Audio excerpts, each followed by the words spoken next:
Welcome back to the Chip Lunch Podcast. Braden behind the camera has cracked a Coke, if you heard that. And if you didn't, it did happen, and now you know. It did happen, yeah. Braden drinks Coke. The Ethan really wanted a Coke, but I said no. And so we're on the waters. We're on the waters. We're on the waters. It sounds like we're on a boat. We're on a boat. No, As I said last week, I don't think that's what it sounds like. we set sail on a journey. Oh, that got weird. Was that with Sandy? Yeah. Yeah. Why is that weird? Oh, you just... We might have to cut this. Why is it weird? Oh, it just...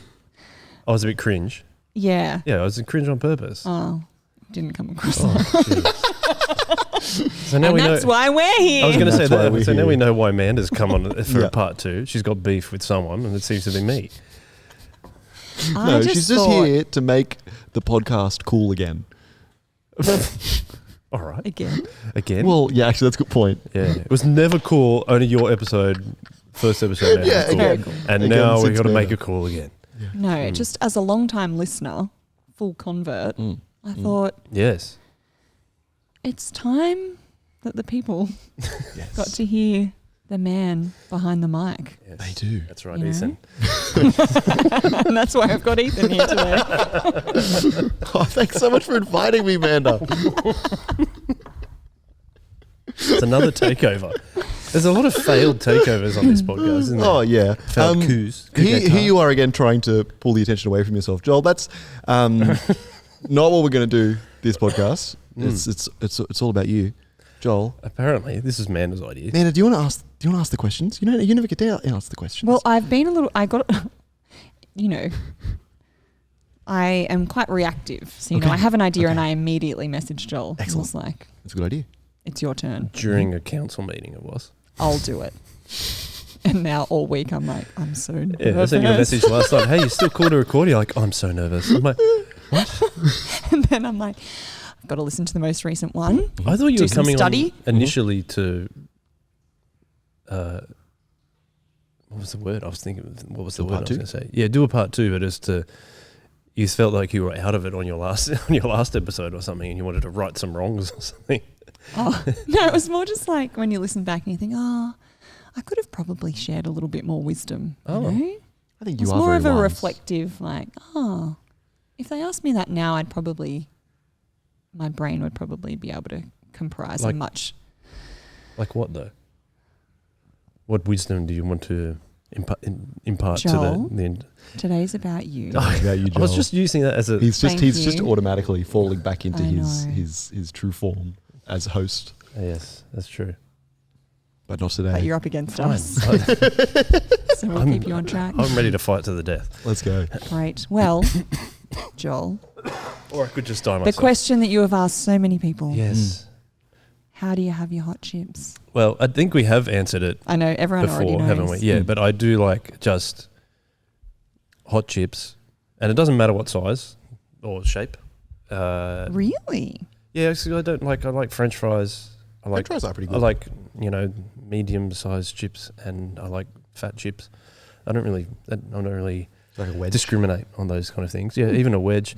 A wedge would be different though, I think. But It's more potato-y than it is. like just plain salt and tomato sauce. Mm-hmm. That's all I require for my hot chips. So does Despite- that take the tally from 35 chicken to 28 plain? Is I don't that know. I what it can't was? remember what Sandy actually said on the last episode. I feel like it was 35-27. But I Remember, did she already I thought count it was me? going to be much. Oh, maybe She may have already did counted me, but count if we me. go on You did say it per in the- episode. Like you have said it, and so you might have been counted. All right, we'll just Yeah. take that back down. Okay. Yeah. Because you're chicken salt too, man, aren't you? You know it. I know. Well, no, I didn't. I actually Cover asked. it. Smother it in the Oh, chicken. see, no, I can't All do of that. it. All of I the can't chicken do salt. that. All of the Like, can I just, I've been spending however long we've been doing this podcast for, bagging you out for plain salt and tomato sauce.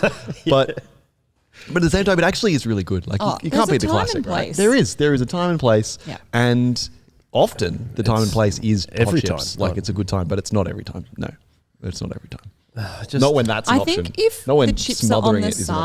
side of a meal, Yes, absolutely. Yes. Plain salt, Absolutely. Oh, interesting. a bit of Absolutely. sauce. But if I'm getting hot chips, just hot chips Because it's a flavour. It's raining or whatever. It's an addition to like a flavour. That's additive. exactly it. Yeah. That is exactly it. But I'm like I said, I'm a man of the classics, Mm-hmm. and I don't think you can mess with those two. things in life. I do sometimes, not always.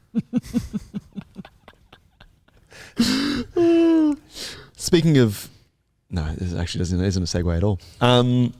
Let's get rid. Speaking of segues, No, is I that was what going to you were say speaking of those kind of ways of life.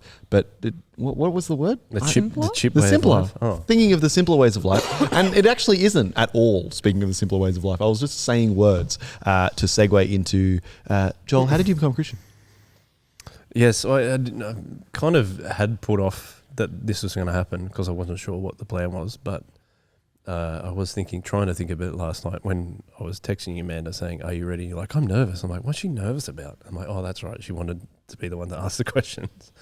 I became a Christian in year 10. No, I can't remember if it was year 9 or year 10, but I became a Christian then when I was going to Rev, which is the youth group at Guyman Anglican Church. It's really hard to come out of being the guy that asks the questions on the shock absorber and then being the guy that answers questions. You are doing a full back-to-back. Yes, I am. Thank you. And what's interesting is that I grew up in a non-Christian household. My dad jokingly made fun of me going to a youth group, but I think one thing that Big I was Daddy, just for those. no, Big Puppy, it's Big I Puppy, call him Big Daddy. Big Tony. Big Tone. His name's T-Dog. Tony.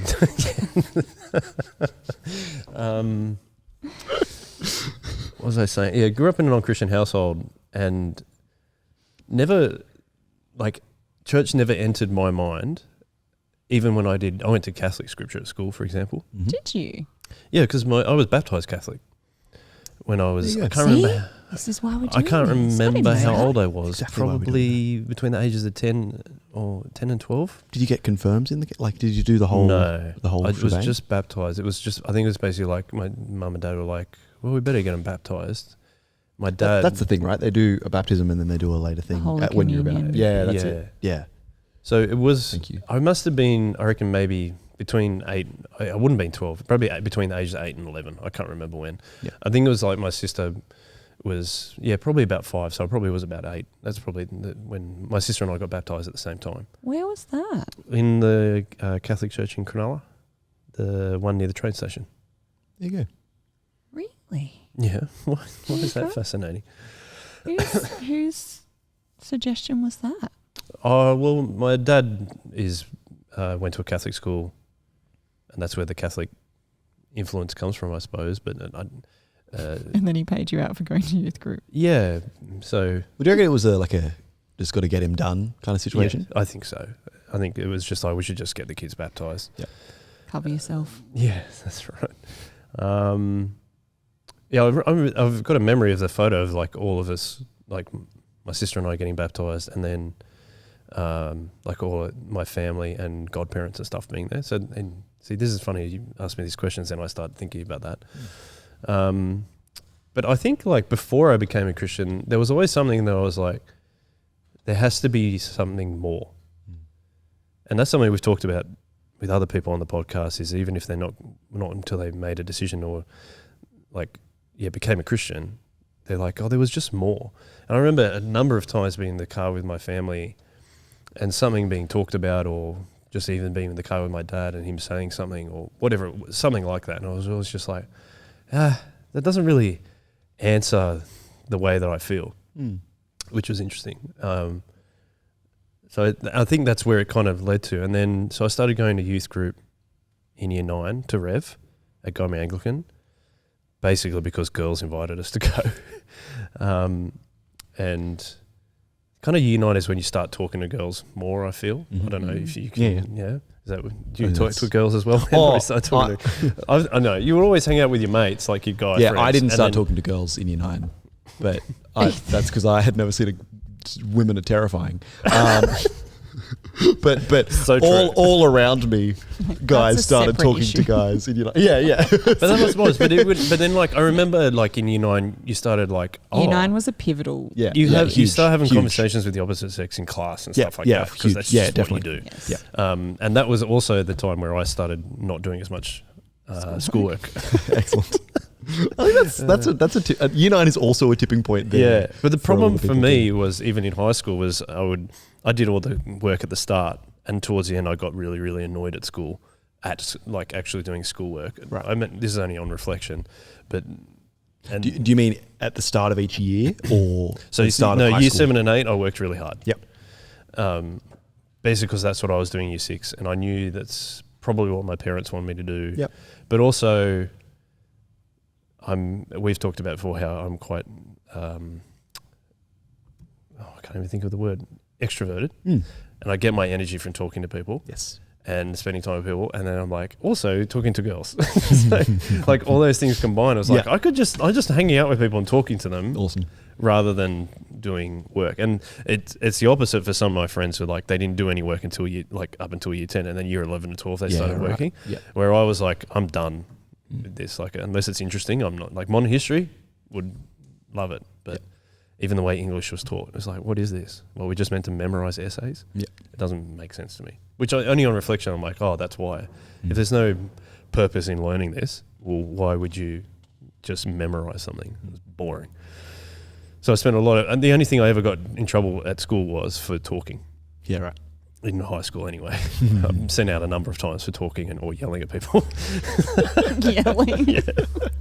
I had two friends especially. Excited yelling or angry yelling? One It's like it was definitely animated yelling. Yeah. One was from an Egyptian family, one was from a Lebanese family, and we would yell at each other, like, just probably things I shouldn't say on the podcast. Yeah, fair. But Yeah, also, and the thing is, even in the only things I got detentions for in primary school was for swearing. Yeah, right. So, Tut. Sure. only because you like Did you mention that at your Catholic baptism? no, because that was before. I reckon that's before I got in trouble for. Oh, For that the was actual swearing. your rebellion. I don't know if it was my I don't think I was particularly rebellious. I didn't feel like I needed to be rebellious, but that was the thing. I mean, swearing was just. Yeah. I mean, that's high school as well. Yeah, it is. It was just. There was a lot. Oh, yeah. Anyway, so started going to Rev. Back to this, sorry. Started going to Rev, and just, I think it was a gradual thing, but being loved by someone who I didn't know very well, or looked after by someone I didn't know very well, I think it was like, why does this person or these people keep doing this? So, Are you referencing the leaders?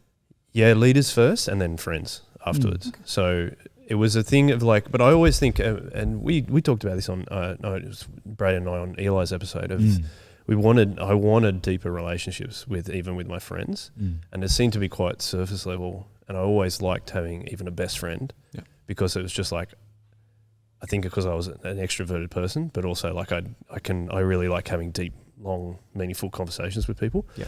And I wanted that, but I don't think other people maybe had the desire to, or so as we got older in school, I started kind of enjoying going to youth group a lot, because my leaders were really working hard to be friends with me.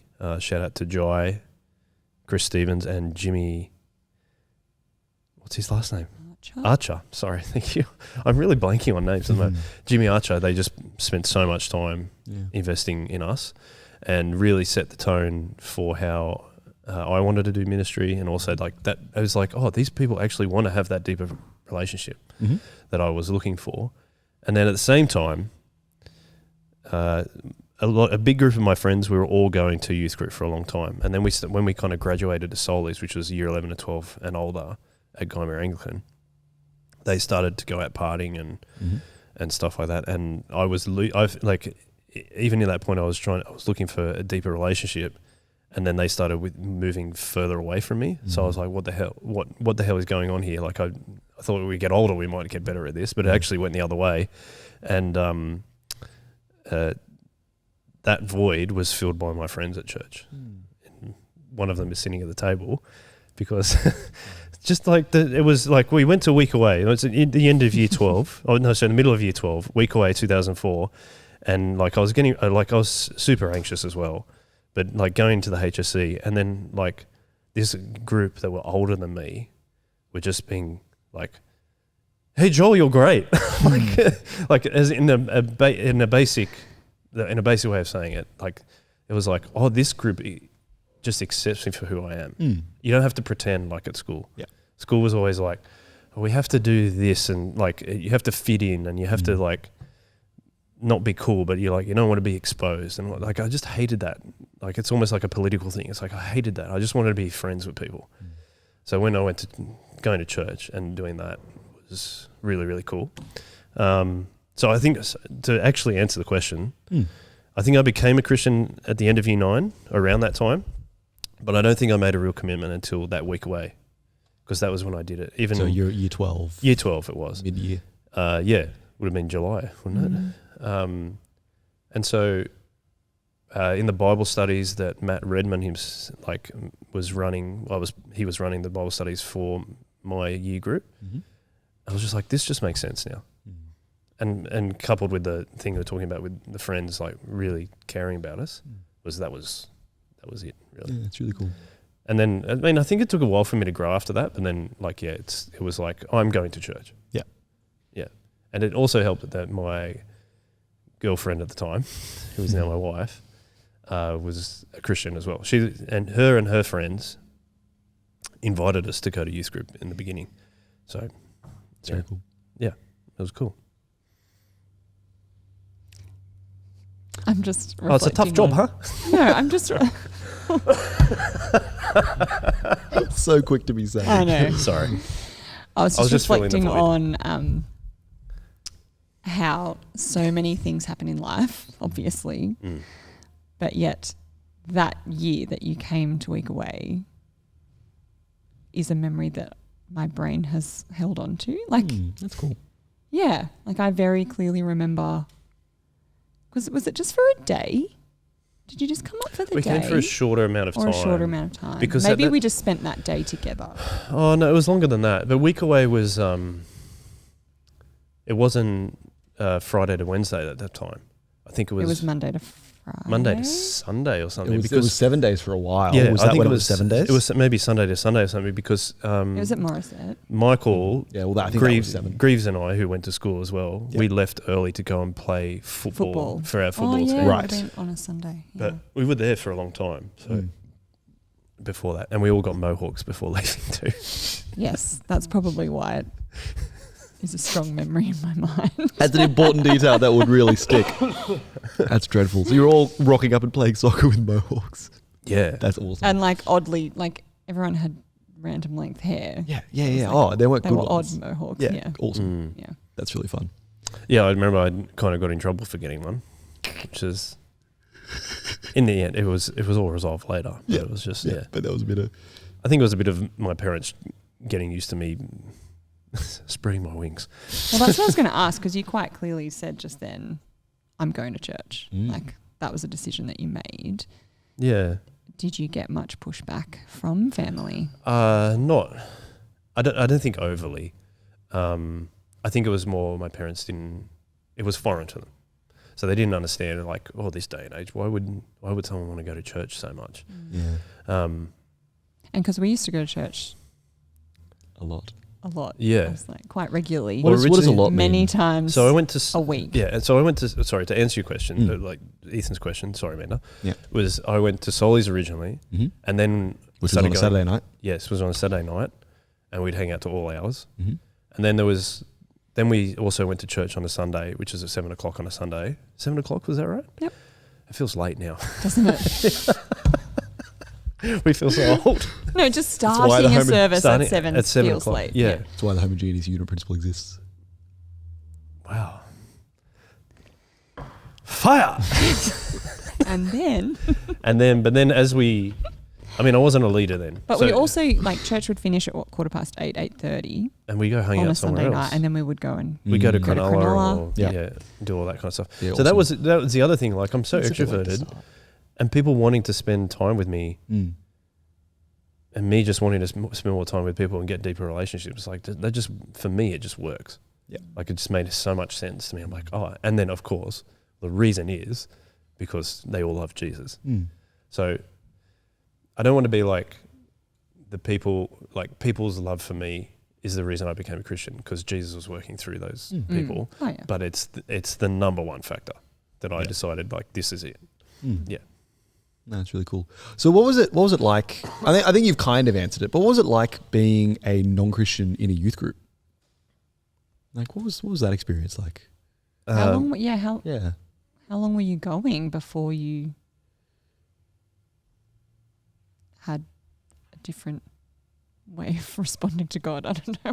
Well, yeah, because you're like, I became a Christian, but I didn't really become a Christian. Yeah, That was like the end. for 3 You said that was the end of year 9. Yeah, I remember when I became a Christian, that was when I started to read my Bible. Okay. Because the guys at Rev had given me a Bible. It was always the same Bibles that they were holding, that hardback one, but they always wrote a message in it. And sadly, I've lost that now. I don't know where it is. But That's a shame. Yeah.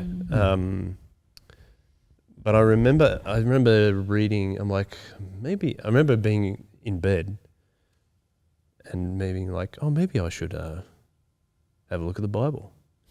And I remember that happened a few times, and then I was like, it still wasn't super clear, but it was like, there's something in this. Yeah. And then I remember Michael asking me, and also my other close friend at the time, Jared, it's like, I think they asked each other if they're Christians, and then they said, "Oh, are you a Christian, Joel?" I'm like, I think so. That's, I remember that's the clearest memory I have of that. But then it was like, I never stopped going to youth group. Like, occasionally I would like, I'm just going to do some schoolwork or something, which I never did. But like it just gradually became like, this is what I do every week, is go to youth group. Yeah. And then I can't remember how the week away thing happened. It was like my leader's inviting me, and then Karen was going. So like she was like, I'm going. I'm like, okay, well, I may as well go. And that coincided again with a lot of our friends going, we don't, basically not saying we don't want to be friends with you, but we're not doing this with you anymore. Yeah, okay. And this being all of church stuff? Solis, going to Solis. Yeah, sure. Because I remember very clearly it was a very clear shift, because they started going to parties and were like, like I went to a couple of parties. I'm like, this is just the total antithesis of how I feel about things anyway. Yeah. I don't like drinking that much. And that was back then and even now. And they were like drinking alcohol that just tasted disgusting. And that, like, even that, I mean, and I knew, like, my dad not my dad, but his dad had a history with alcohol abuse. Right. So dad especially had really, I think, been like, I'm not drinking that much.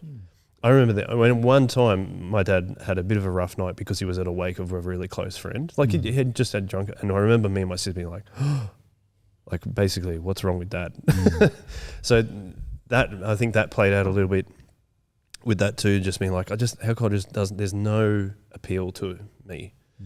So, and then it was all just like, they're all just getting extremely messy. I'm like, this, or just pretending they're friends when they're not really friends. And so that was where, like, party scene, I'm like, it's nothing interesting for me.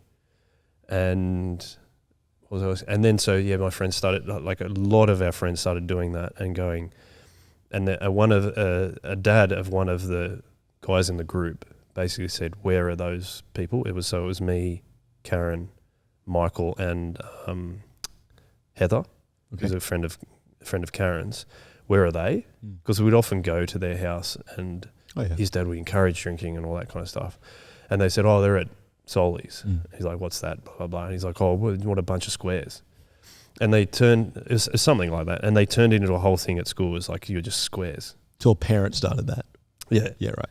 And at one point they put on the back of my car, they got a piece of paper, drew a square, and then did like the no smoking sign through it and stuck it on my car. And I came home, like I came out for a size, I was like, what the hell is this? But that was the night it started. Yeah, right. So they're like, it was like, you look back on it now and it's like, why weren't you here? Like, you should be with us, and look at you doing something different. Yeah. And we'll slap this on We're your car. upset about it. Yeah. Well, I wasn't that upset about it No, until they they were. were. Yeah, I think they were upset about that we'd made a different choice. Yeah. And I think that continued to happen throughout the rest of year 12. Then you add on the week away, and I was becoming even more, what's the right word? Like aligned or more like pursuing that. That it was like those friendships started to kind of separate a bit more. Did that, as that was just talking about that kind of taking a little while to happen, did that come to a climax at any point where you were like with those people or with those friends? Or? Not necessarily. I think it was just the continual choices of not doing the thing that they want us to do. Actually, now you asked me that, a few weeks ago, Michael preached a sermon about our choices that we made to go to, not go to solely schoolies, but go to where the rest of our school friends were going. And I think one of the reasons that Michael and I did say, yes, we'll go, because they were basically saying, oh, you're not really our friends if you don't come, was like, oh, we actually do want these relationships too. And I think that's one of the reasons we said we'd go. Yeah. It was on the same time as the solely schoolies, basically, or kind of overlapped. But I think for me, that was like, I'm done. Yeah. Like, and it doesn't mean, there wasn't like, it was a gradual just growing away. Like I would still spend time with them outside of school as we got older. But I think that was the moment from being like, oh, I just don't want to do this. It's like, there's nothing, I think I had. As in that way of life. Yeah, or what my friends were doing, our friends were doing. It was like, I just don't like this. But I'd always been like that. I'd always been like, there's just something missing here. Like I said, like when I was younger, there's something missing here. And again, like I said, like being a Christian was the answer to that, rather than, oh, I'll keep pursuing these other things. And they all just ended up being empty. I mean, it sounds like I was really cognizant of that when I was in year 12. I wasn't. But that was at the end. That's where it, and again, like, my girlfriend was a Christian. She was going to, and I was a Christian. So I was like, and we go there and there's all these people that really look after me. Like I and actually want to be there with either way, you. yeah. With the other friends, I'm like, oh, I just don't have any of this. That was like I said, it's the love of other people that really said, this is where you need to be. Yeah, very cool. I'm like, you've mentioned a couple of times Karen, and that you guys were dating in the early days. May of year 12 we started going up. Oh, that's what I was going to ask. Were you dating when you first went along? No. But I'd liked her since the time she asked us to go to youth group. So 3 years. Yeah, wow. How close were you at school? We became like prior to that invitation. Our two friendship groups kind of melded together. Okay. I can't remember exactly the reasons why that happened. Could it have been one of those, like, we had exactly the same thing happen in year 9 because one guy started dating one of the girls in their group? I don't think anyone in that group started dating anyone that early. I'm just trying to think back. It might have even been the invite to Rev. Yeah, okay. Because there was also chip lunch. The other thing I didn't say, there was chip lunch at school. Oh, chip lunch. Yeah, so the other version of chip lunch was where the leaders like bring chips and hang out with the kids at school and talk about and basically have talks. And you totally free to go there if you want to. But there was this, even at Guymer, there was this thing of like, for some reason they'd built this amphitheatre. There was a big, Guymer, I don't know if Guymer Tech, which is where I went, it's a giant school. There is a huge amount of land behind it. Okay. There's like an oval plus tennis courts and cricket nets and more grass. And then there is a gigantic oval over on the left that no one was even allowed to go on. It was a huge amount of space. And even in between that and kind of where the buildings were, there was this hill that went up like this, and they built a natural, like an amphitheatre into it as part of a construction project. So that's where chip lunch wasn't happening then, but that's where chip lunch eventually migrated to, because who was doing the talk would stand down at the bottom and everyone would sit up on the amphitheatre. Oh, yeah. Amphitheatre levels. There was 3 of them.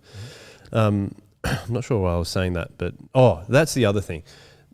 there was an option on Tuesdays. There was an optional scripture lesson. They pushed scripture to Tuesday afternoons, so everyone would finish at like around 2:15, and then everyone would go home. Yeah, But if you wanted to stay, if you wanted to stay, to you go would. to scripture. Yeah, so this is probably where it happened. I think that there was. I originally remember that my parents like, "Do you want to go to this?" I'm like, "No."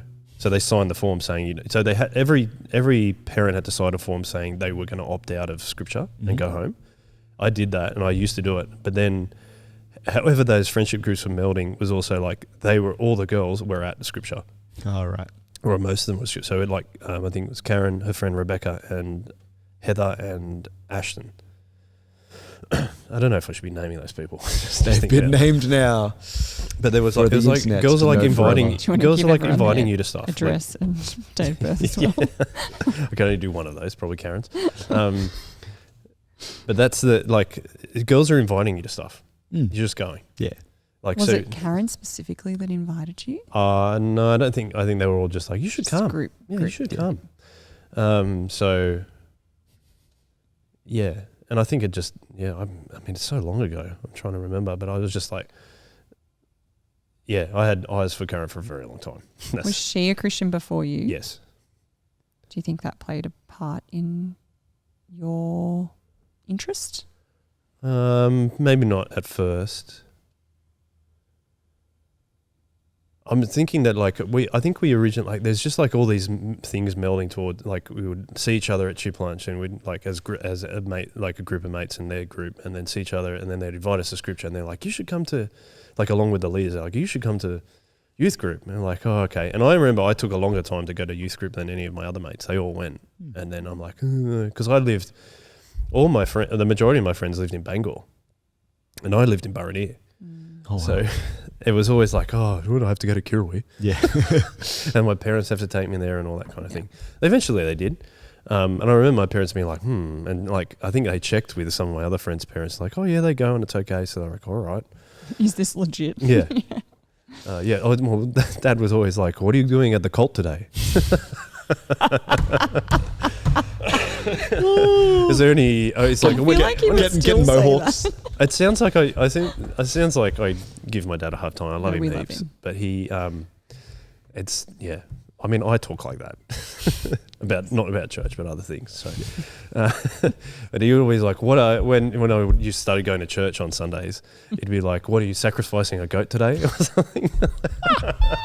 That's It's like when as you Joel walk out gets the door all of kind of his situation. Yeah. I understand you so much better now. Yeah. So I can't remember. The question is about Karen. It's like, I don't know. It's just like girls are inviting stuff, and it was just, out of all the girls, I was drawn to her more than anyone else. Had you decided to follow Jesus before you started dating? Oh yes.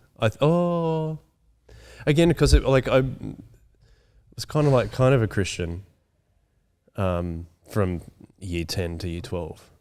But then but it was also it was like, kind of there. Yeah. it was kind of there. I think she was an influence on it because she kept going. Yeah. So, I mean, that's the thing that we often talk about at church is like, just keep going. Yeah. Rather than, and I think that it was interesting to me. It's like, why do you keep going to that? And you keep inviting me to do it. And then we're all going together as a friendship group. And then when those friends were like, oh, we're not going to hang out with you, it became a much closer group of just the four of us, me, Michael, Karen, and Heather. And then it kind of just, I think it just eventuated from there. That's really cool. Why are you asking that anyway? Is it because you're trying to see what was the influence of me wanting to date Karen as a Christian, or? I think it's just information that I either don't remember or didn't know, or it's interesting. I don't know. Interesting how relationships. Was it a flirt to convert situation? It was. No, sorry, To a that degree- wasn't what I to a was degree it actually angling was. at all. No, It's that's more right. just interesting how relationships have such a big role in our lives. Well, you and- also wonder, like, what is God's massively. role in that? Yeah. Right? Because, again, I was always because talking obviously you've stayed together about, yes, for quite a while now. 13 years. Yeah, wow. Very exciting. We've been That's married really for 13 years, sorry. Are you serious? Yeah. That's wild. We've been married for 13 years, We're not but we were going old out. enough to- We were going out 5 years before. For Yeah. 5 years before that, so we've been together 18 years. I think that's right. That's crazy. Yeah, 2004. Mm. I got married in 2010, Yeah. early Yeah. 2010. So January? Yep. yeah, so it's almost 19 years. Mm. Intense. Pretty significant. It's huge. It's really cool. Mm. It is when you think about it, isn't it? Yeah. It doesn't feel like it's been 13 years. Particularly when it starts with a group of girls turning around and asking to a youth group, That's right? what I Like mean. yeah. Like, it's really Yeah. cool. Again, God working. Like God knew that was going to happen. But the whole reason I became a Christian, I mean, I'm so talking about high school for so long, sorry. But like, going to Gymea was weird for where I lived as well. Yeah. Like as if God's Gymea hand, High, exactly. Yeah, as if God's hand wasn't in that either. Mm. As if God's hand wasn't on that as well, not Yes. either. And I mean, the other thing was, I remember a shout out to Fee Francesconi, who was doing scripture lessons with us from year 7 and year 8. And so there's the other link, is that like from year 9, you could opt out of scripture. And she said, we do scripture on a Tuesday afternoon. So there's all that too. So my first interaction with the gospel, which is, I haven't talked about this, was Fee. Was Fee in year 7 and year 8. Mm. And she is a massive part of my life. And also, like, if anyone doesn't know, we're trying to get her on the podcast, but she's an incredible servant for Jesus. Yeah. We've got to, Absolute weapon. Probably mentioned in majority of these podcasts. yeah, she's in there quite a lot. Yeah, because she did so much scripture, work She in scripture. influenced lots of lives. Yeah, she has. Yeah, it's very, very cool. Mm.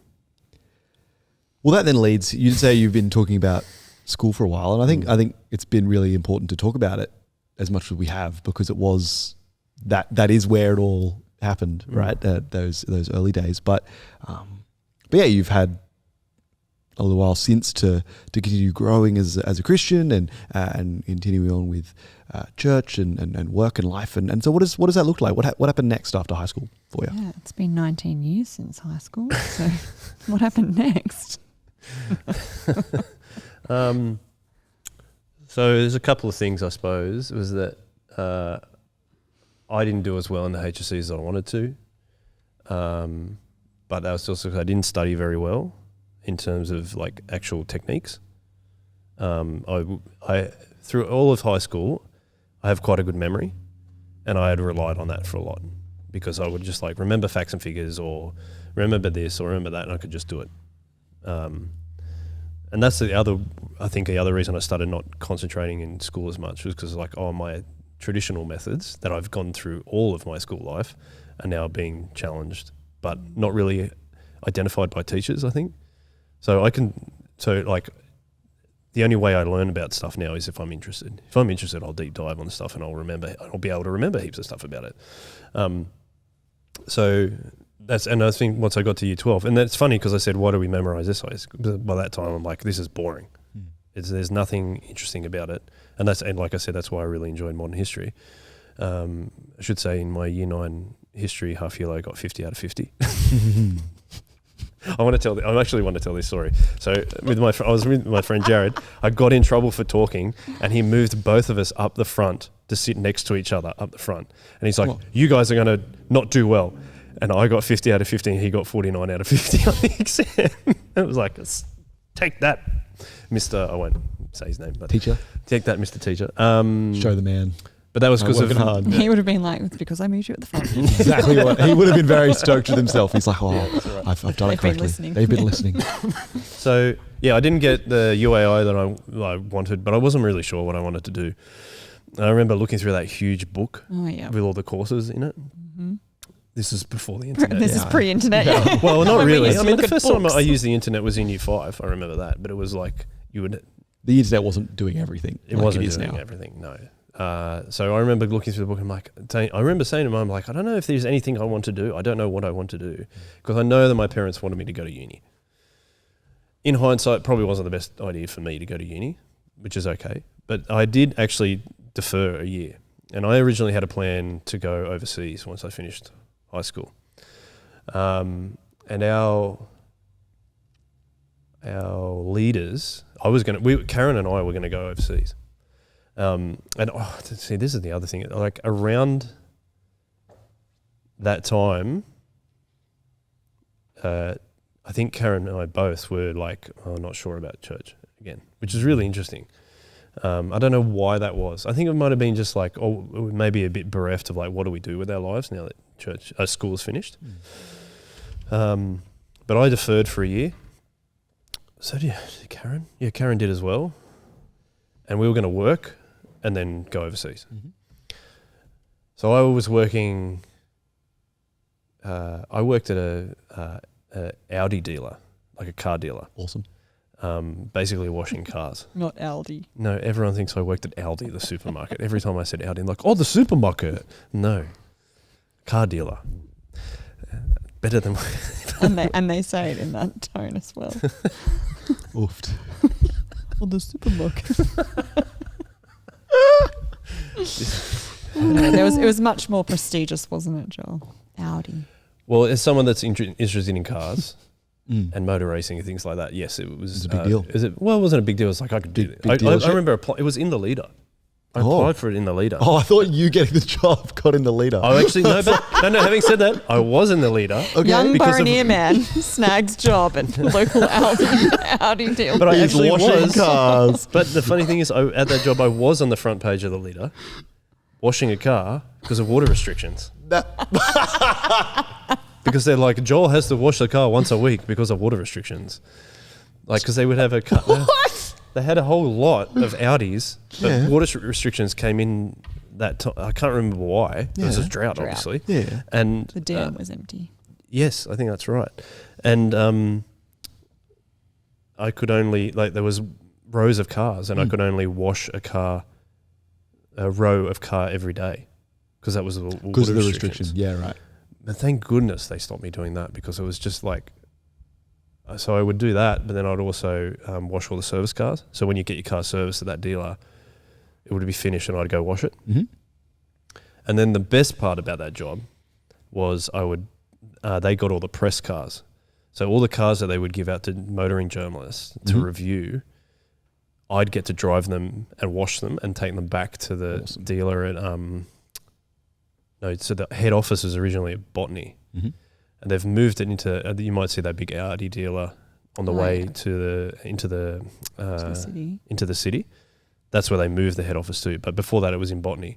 So I would drive from Arncliffe, which is where the dealer was, and I'd be able to drive them back and forward between. Oh, Joel, go pick up a car. So I'm picking up like some really nice cars. Mm-hmm. Also, some ones that were quite fast, which I enjoyed. The best part of that job was I could drive, like, they were like, you need to take this car to the Northern Beaches, see in 3 hours. So I'd have to drive this car to the Northern Beaches. And the thing, it made me learn the city heaps well because the GPS wasn't that good at the time. Yeah, right. The other thing, though, I would like sit on your sit with a street directory on my lap. I feel that we're digressing slightly. Well, I'm just telling you. Yeah, I am. Sorry. I'd sit with the street directory on my lap, Keep like driving. Yeah, it's going to be the host. It's your fault. This is going to be a long one. Is this a segue into something? I don't know. I was just talking about the job. Okay. Yeah. So anyway, I was working there, and I was also and working. you were disgruntled. My other You were disgruntled. well, I was working 6 days a week because I was working another job at Miranda when Easy DVD was there. Doing DVDs. That was my casual job, kind of at the end of high school. Yep. And yes, so I was saving up to move overseas. So was Karen. Karen was working 5 or 6 days a week. Mm-hmm. And I can't remember when, but our church leaders actually pulled us aside and said, hey, we don't think it's a great idea that you go overseas together on your own. In hindsight, I think it was a very good thing to say. Mm. At the time, I was maybe a little bit frustrated, but they'd built up so much of a trust with me that I know that they're coming from a really place to consider me. I think Karen was more upset than me. For various reasons that are probably not worth getting into. But so really I just ended up working until September, and then I actually went on a white Christmas trip for 6 weeks with my family at the end of that year. Unreal. And Karen came. And Karen went. Yeah, Karen came. So can I just talk about the friendship angle for a second? Like, you know how I said how important Manda and some other friends were to me. The day of the Cronulla riots, they all came out to say good. That's the day we left. Mm-hmm. And we all came out to say, they all, like 10 of them, came out to the airport to say goodbye. How long were you going for?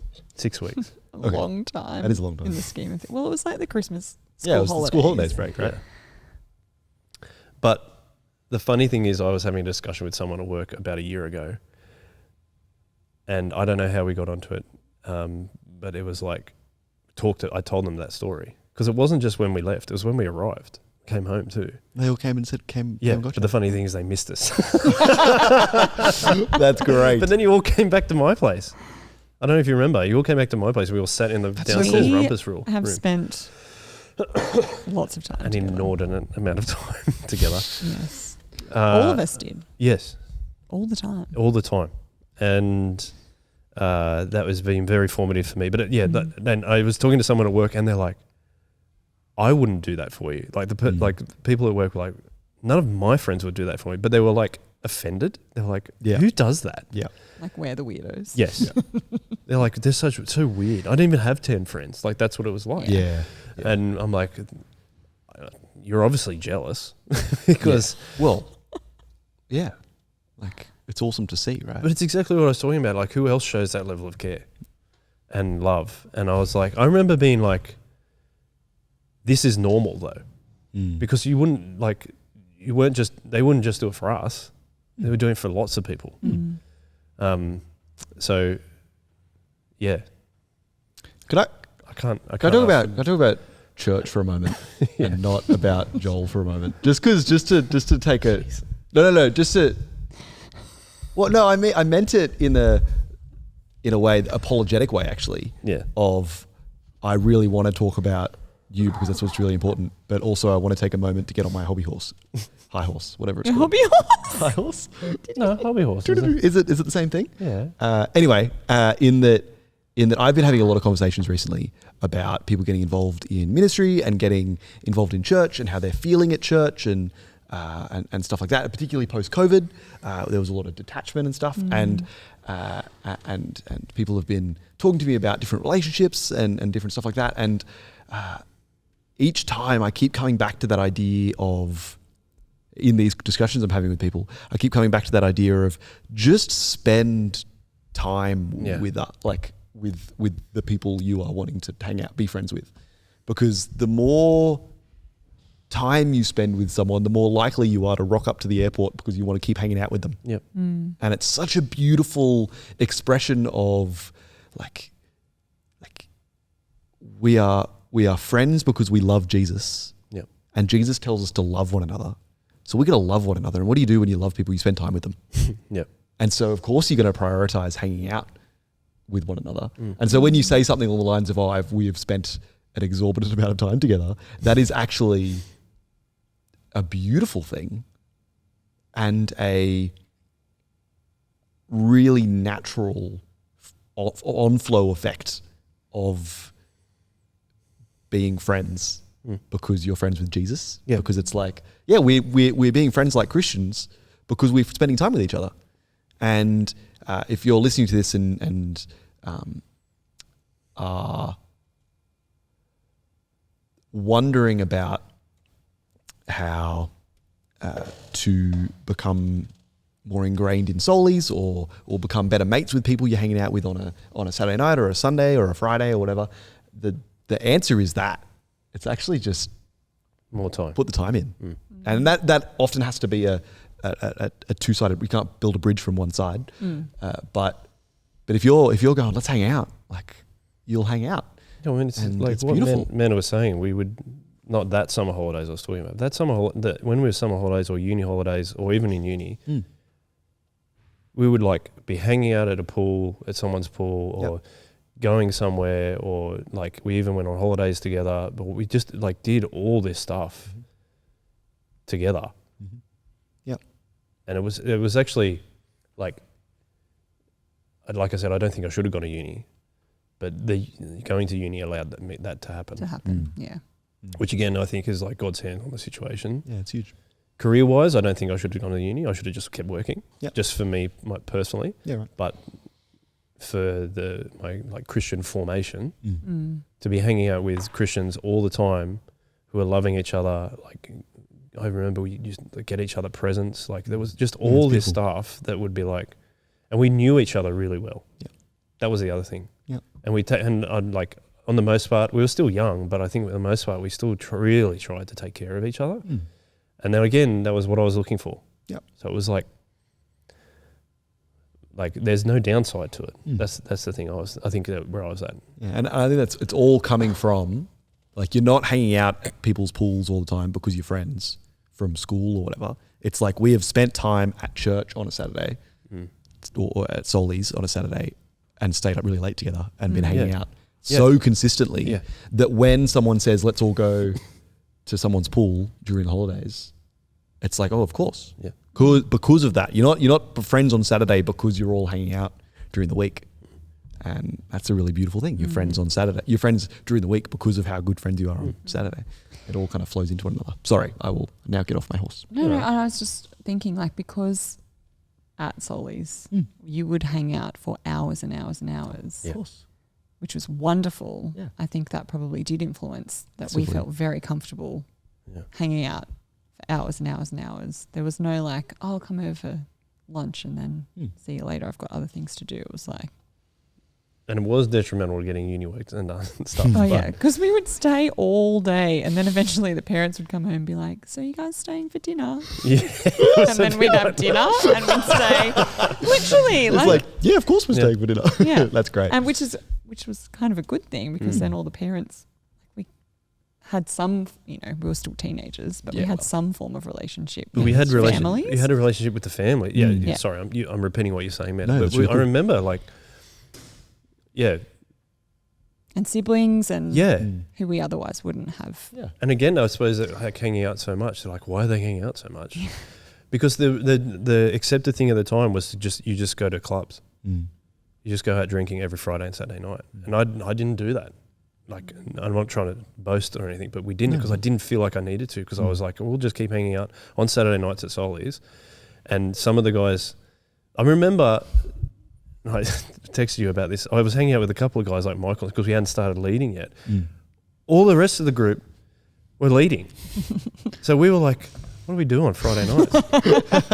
Because we weren't going out, going out somewhere. So we're like, Michael and I would hang out a lot on Friday nights. And then I think it really was like, we really should just start leading, shouldn't we? Because the idea was, I don't know. We literally just talked about But it wasn't like that. Yeah. But it was also... It wasn't because you were bored. I don't think my parents wanted me... Because you would become leaders towards the end of year 12. And that's right at HSC time. And my parents didn't want me to do that. So it was kind of that little balance between those things. And I don't think I started leading youth for another 2 years.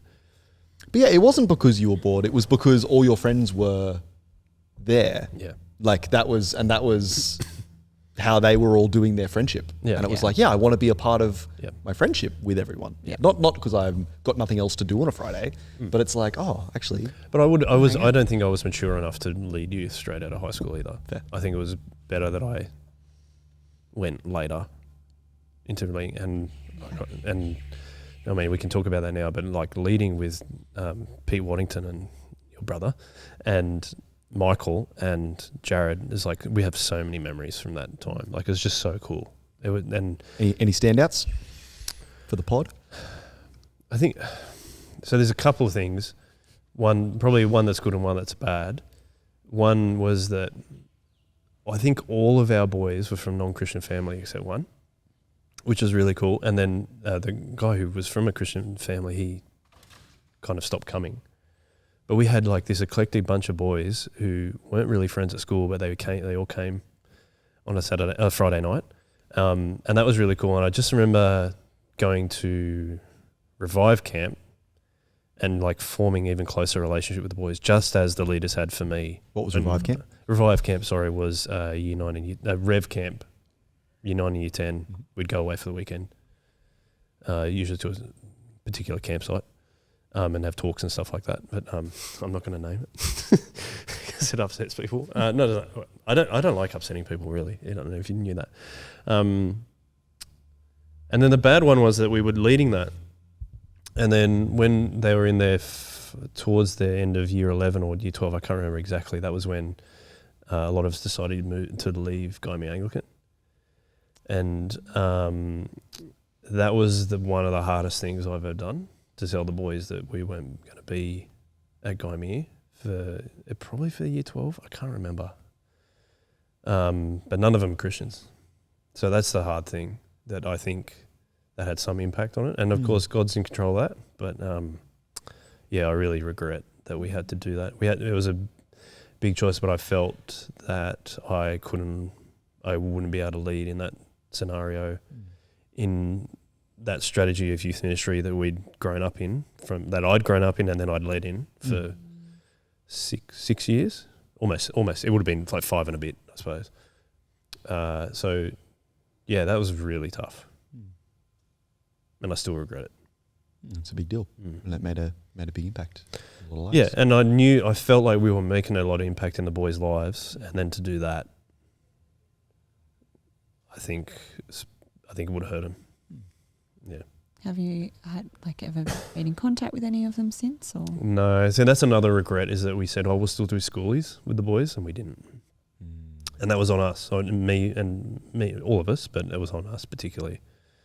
By that time, it was just me, Jared, and Pete, because Michael had gone to coordinate SALT, which is the Year 7 and 8 youth group. But yeah, that was another big regret. We didn't follow up with what we said we would actually do.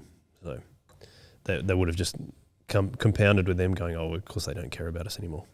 So yeah, there you go. That's a good thing and a bad thing. 10-year reunion, schoolies? Maybe. That'd be cool. I think they'd be like, why are these old guys trying to talk to us? Like, No. I reckon we've spent the whole podcast talking about the importance of relationship. You guys worked hard. I don't think that was for nothing.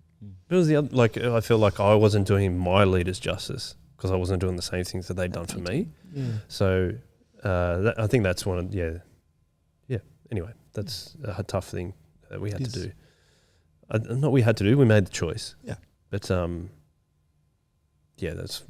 we had to make a choice. It's a hard thing to do. Mm. So you've gone through high school. What? It's nothing. Yeah. It's just like I've been talking for a long time, so I apologise. You've been talking for an hour. Oh, an hour. So we've only just left high school. As someone who hosts this podcast, no, we've usually. sped it. No, we've sped along. We've just went 10 years then. Yeah. 10 years. Well, because you've Oh, moved that's true. and Yeah. you're leaving Gymea. You're not washing. Yep. Are you still washing cars at this point? I don't think you're still washing cars at this Yeah, point. that time. You I are was- still washing when- cars? That's when we left Gymea. In 2012? You were No, not. sorry. No, I wasn't. Sorry. Yeah. So we've gone 2000. All right. What have we done? 2004. No, 2003 to 2012. Sorry. Yeah. Yeah, we're doing all right. Yeah. Doing all right. We're getting there. I was uni and working full time. Yeah. Yeah. Uni, working full time, Yep. changing the world. Yep. And Changing the world, are you married at this point? Right now, yep. No, at 2012. Yes. No, Let's go to 2013. I was married in 2010. so we can push up the number. Karen and I got married in 2010. Lovely. That's exciting. And you've got 3 lovely children now, Yep. and their names and ages. Leo, who was born in 2014, he's 9 now.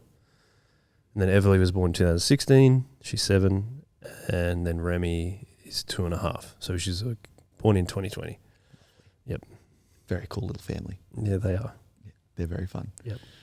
Has there been anything as you have, because we got to 2012, so 2014 is an easier skip. What have you learnt in the last from your kids over the last little while, or just from having to be a parent and you're probably learning stuff there? But I thought that would be an interesting question if your kids in particular have taught you anything. One of my favourite things about being a parent is that they're all different, and they have different parts of you and your wife's and my wife's personality, and you have to. I think you have to parent differently for each, like their individuality. And the funny thing is, like, I've done a personality test, and that is one it's called Strength Finders, and that's my number one strength, is to find the things that like the individual traits of people, and then work with them on that. That's cool. So that's why I really like doing that. But I think what having children teaches you is just, again, how selfish you are, and that you need to humble yourself and it teaches you much about yourself as well. And also, I was having a discussion with this about my sister the other day because she's had a baby. She's her daughter is 5 months now. Of like, you don't realize things about how you've been parented until you become a parent. Yeah, right. So like, I say things that my dad used to say to me, and I'm like, oh my gosh, that's so old. But and then you think about like, it also makes you think of the good things you had as you were parented. But I think the other thing is how interesting it will be for my children to grow up in a Christian household when I did not, and neither did Karen. So and I think it's really lovely that will be the case for them. And I think in a Christian household, but also at church, and how much they learn and grow and learn relationships in a godly way at church. And hopefully we do that at home as well. But also another thing is that how God forgives us through what Jesus done on the cross, that how that makes me realize how much I should be doing that with my children. So when I do sin against them, try to take responsibility for that as soon as possible. And I think that has taught me in life also to take responsibility. That's a big thing that, like, we talk about the gap in between uni and having children. Having Leo, having Leo taught me to take responsibility. I wish I hadn't brought up kids.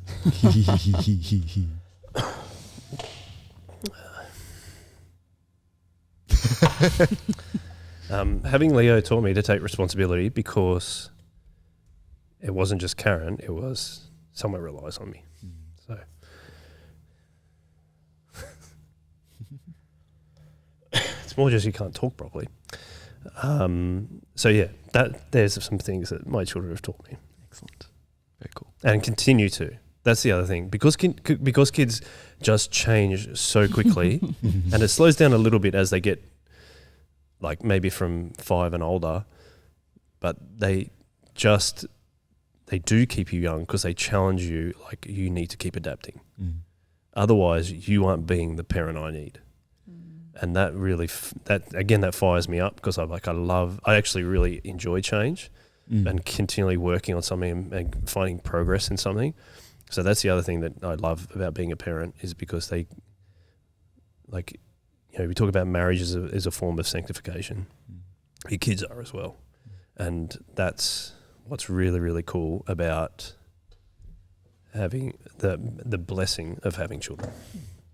That's really lovely.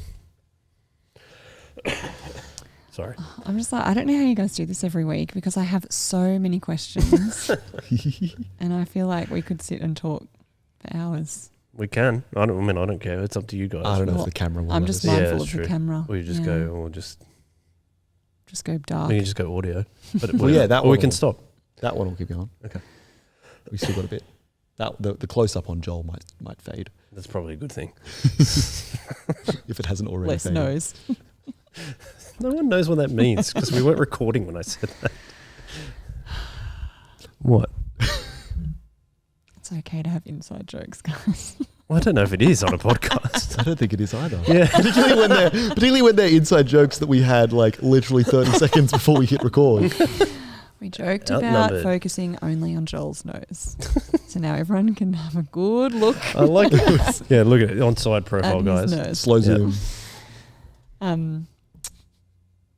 I was just, I've been reflecting for a little while in the lead up to this, and you've just shared now how kids have changed you, and I think, you know, you are still very much Joel from all those years ago when we first met, but you are a very different man now. Yeah, I think so. And you know, I think I, from an outsider's perspective, think that God has had a big role in that. And I was just wondering if what do you think are the main ways in which He has changed you over this time? I think that's a really good question. So if the rest of your questions are that good, then You could take his job. yeah. I think when I talked about Leo being born, making me take responsibility, I think that was a process prior. I think I'd been grown up very lucky that there wasn't anything that I lacked. And that was because of the hard work that especially my dad had put in. That's kind of far out. You also didn't lack beauty. And I think that's something that you've always kind of acknowledged. Like that's always been a part of your story. Yeah, I think so. And I think I just lacked like a model of taking responsibility, because I think my personal opinion, when you know that there's this conversation of when did you become a man? And some people say like when you get married or when you have children, it's when you take responsibility. Whatever age that is, I think as a man you just need to take responsibility for your actions, for your words, everything you do, because I think the Bible encourages us to do that. I think there is a biblical mandate in that, and with that, at the same time, it's funny when we talk about high school, it kind of locks you into quite a lot of patterns. I think I developed maybe a struggle with anxiety from high school onwards. And I think the real pinnacle of that is actually when we left Gaimir, where I really struggled.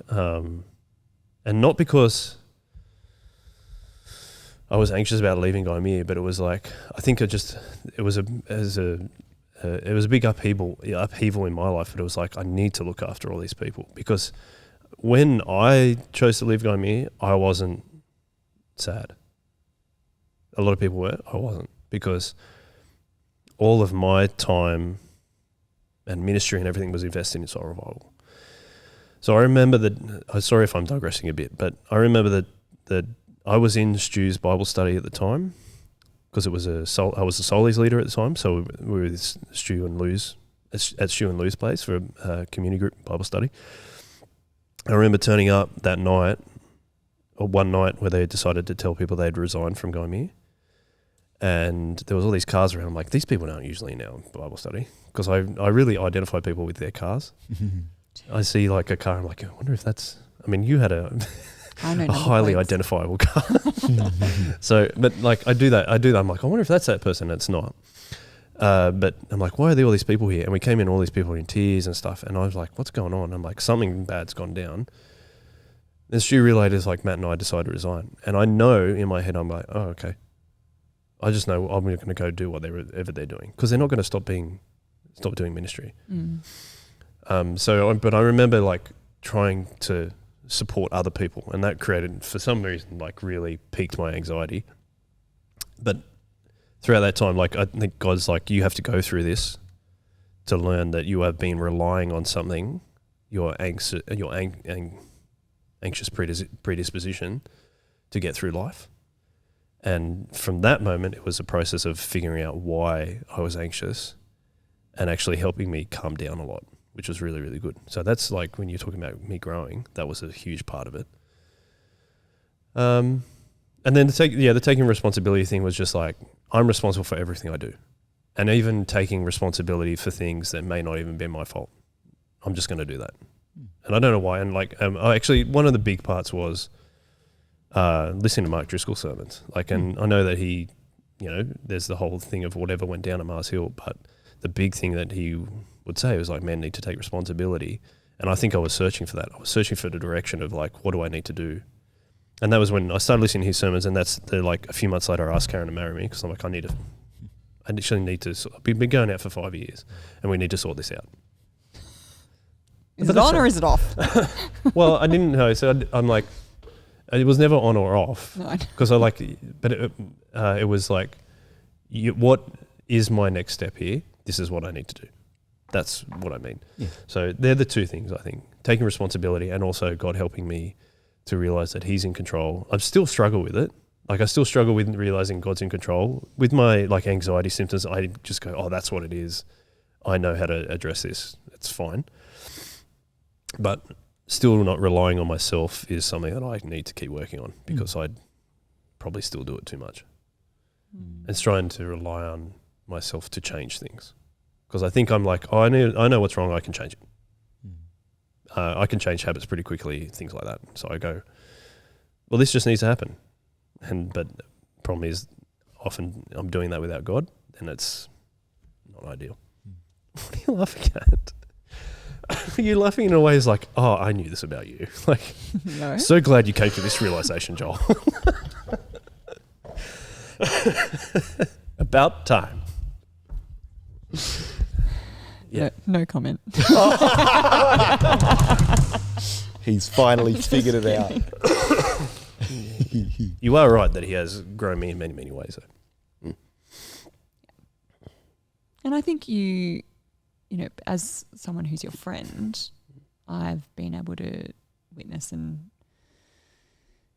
observe you like really taking the Bible seriously, committing to reading it, and committing to raising your children to know and love Jesus. Yeah.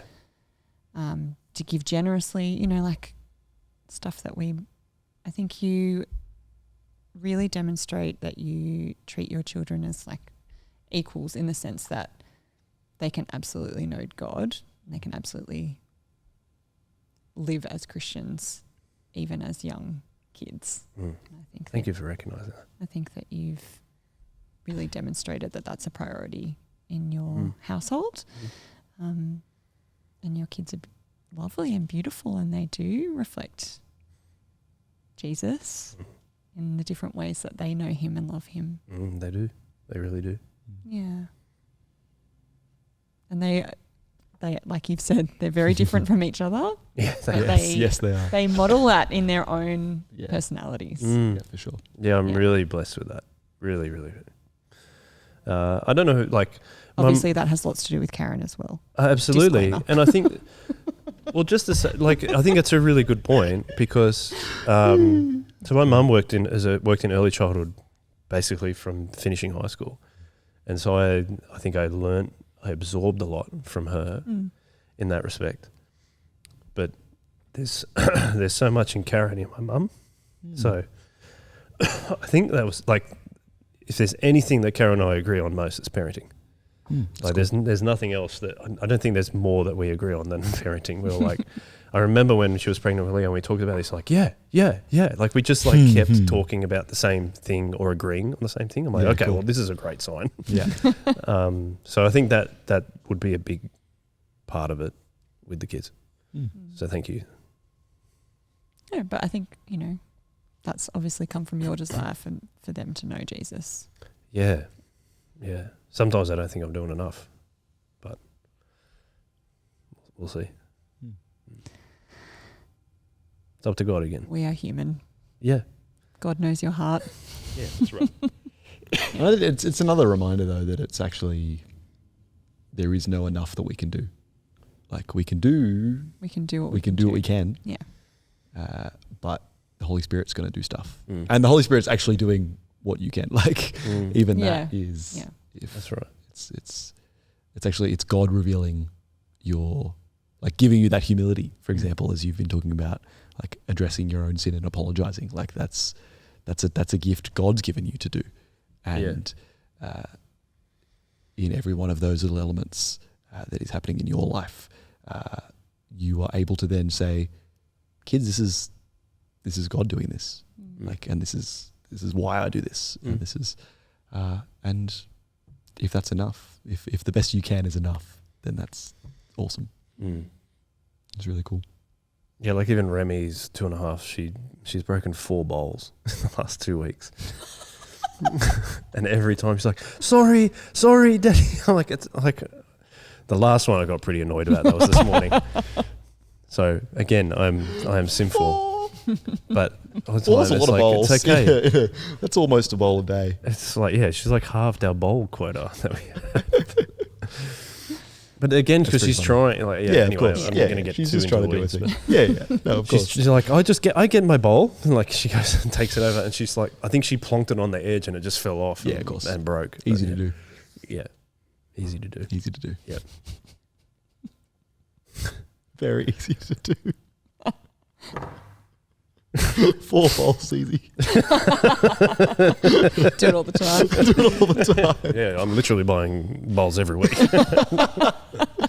Oh. That sounds like you just like throw them against walls. Yeah, Easy to do, guys. I just chuck them. Yeah. I kicked one off the balcony the other day. Yeah. Yeah. I don't place them down. I just hit as hard as I can. And it's up to the bowl to remain intact. That's exactly right. Katie's been looking at plastic bowls online all For week. this very reason. All week. They're like rubber. They're like the kids' ones that stick to the suction ones that stick to the table. Yeah, because I sit there and I just knock them off the table. I'm so sorry. Do you have It's any good to more? have a laugh. It's important. I love having a laugh. It's good. You gotta. It's like a roller coaster, right? You gotta have to. You've got to go on ups and downs. Ups and downs. Ups and downs. Do you have any more questions, man? Oh, I do, but I think one of my motivators for wanting to give you an opportunity to share is, I think, has come to fruition, because I think it's really clear that when you do this each week, you are genuinely invested in people and understanding them and hearing them. What's that individualism thing? I think that's one of the reasons I like doing it. Yeah. Yeah. Yeah, because you like to understand people for their uniqueness. Yeah. And I think that that's become really evident and is a nice thing for people. Because I think, for me, I've had the privilege of knowing you for a really long time. So I know this stuff. And spending a lot of time together. And spending a lot of time together. Many, many, many, many hours together. But, I think listening to the podcast gives everyone else the privilege of getting to know people and their stories. Yeah. But I think for people to now understand yours, it's a really lovely thing. Because I guess, for me, I can hear it knowing you and knowing who you are and all of that. And just wanted everyone to have an opportunity to get to know Thank you. the inner workings of Joel McMaster. Oh, there's many more, but There are many more. There are many more. Some that will never be understood. That's probably true. We'll talk to you about watches. So that leads us to the final box. question. Oh, goodness. Amanda, do you remember the final question The final question. that we ask every week? Oh, geez, yes. And maybe she gets sick of it and pauses. maybe she pauses. Not I what's in listen this to one. the end every time. The final question. Yeah, we ask one last question. And it usually, you're right, it often doesn't become one last question, but there is 3 questions. The last one is less obvious. You ask it and see if Amanda goes, oh. The question is, Joel, what is something that you have learnt as a Christian that you would like to tell? No, sorry. What is something that you would like to tell a younger you that you have learnt? The background of that question was, how do I get a clip? That's why I originally asked that question. There's lots of clippable content in this one, though. Yeah, a shareable clip from people. Right.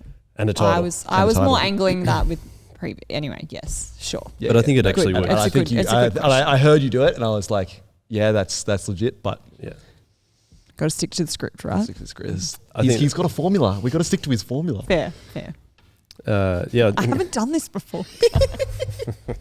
Oh, you will next week. See you, Joel. Thanks for coming on. This is my audition tape, and you've ruined it. This is also Thanks for Joel's last week. Everybody, he's come on Thanks as a for the guest. last 78 episodes, Joel. You're off. Or maybe this is episode 79. Maybe I'm not this sure. is what you would teach your younger self, how to be better. I'm just kidding. I hope I haven't ruined everything just from that one comment. Story of my life. This whole podcast, there's been things where I'm like, do not say it out loud. Oh, why not? Oh, it's fun. That was great. I don't care. You That just was gotta really keep- funny. Anyway. It does. There's discernment there, but The interesting I'm is trying that to be more mature. I suppose that that was I'm quite happy to keep going for a long time, which is interesting because, like I said, I like to have very long conversations with people. I know there's a time, and I know that we need to wrap it up. Oh no! I was looking at it. I'm like, To answer your I've question, got a timer on my. because I didn't bring my laptop. Very good. I was doing To the answer thing, your question, I'm still not sure. I do like it when we ask this question because people look over their lives and then they go, "Oh, I think it's more that that's not going to get you any positions, Manda. Just pointing at the camera." Sorry, we really should wrap this up. I'm not actually sure. I think. Look, you threw me with that comment about I should be better. Oh, I'm sorry. I'm only joking. I'm only joking as well. See? I was just kidding, Manda. It's Just okay. jokes. Just jokes. Joel and I are very JK competitive. Illy. What are we competitive about? Being the best. At what, though? Simply the best. Everything. No, I'm just kidding. Oh, you mean we're competitive in things that we do or against each other? No, just in things that we do. Oh, I thought you were saying against Like each other. we strive for excellence. Yes. Yes. And that is a good one to say because maybe I have relied on myself too much to do that. And I think one other thing, I remember you asked the question like, what has God also taught you? I think also God has taught me to just step into what? What is your face about? Is to step into who I am and who He's created me to be and not trying to be something else or pursuing something else because I think it'll be impressive or cool or whatever.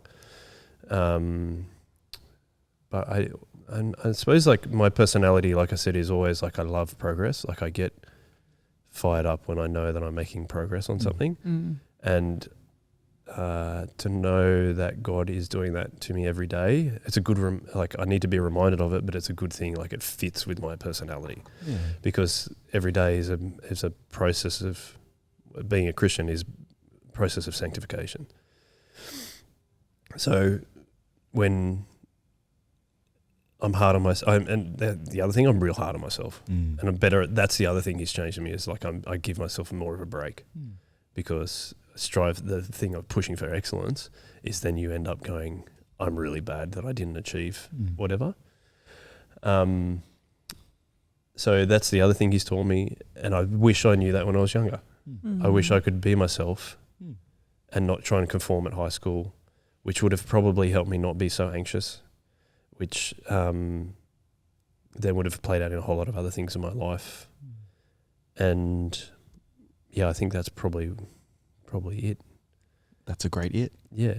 And and again, like you have, like talking about the sanctification thing, you can have tough days. And the time that I'm hardest on myself now is like the things I get wrong as a parent. But the thing that I like about kids is they forgive you so quickly. If you ask for forgiveness, they will forgive you on the spot. If you take responsibility for what you've done and they already know that you've done something that has sinned against them, they will forgive you on the spot. And I think that's another thing that God's taught me is that like Jesus' power and the way that He transforms us, helps us to forgive people really quickly, a lot quicker as well. Yeah. It doesn't mean we should forget stuff, but I think He helps me to forgive people so much quicker. And or just not to think I need to dwell on stuff about someone's upset me or hurt me as much anymore, because He's in control of it.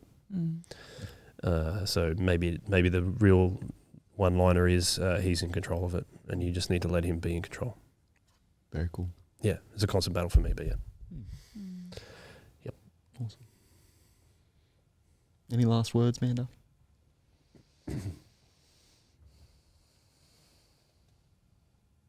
Just glad that Joel's been sharing. It is very cool. Yeah, it's very cool. Thank you. Well, thank you very much for... We've got many years left, hopefully, God willing, to keep trying to find that balance of letting Him take control. Yeah, I think so. Well, thank you very much for joining us, Joel. On the podcast this week. On the podcast this week. You're welcome. We're gonna wrap up the chips. Thanks for inviting me on. Something we do at the end of every podcast, Joel, is we go one way. So if you want to join us, I was like so excited that we may not have to say that disclaimer. Yeah, we could just do it. Way too funny. Stick to the script. Thanks for joining us. And one way. One way.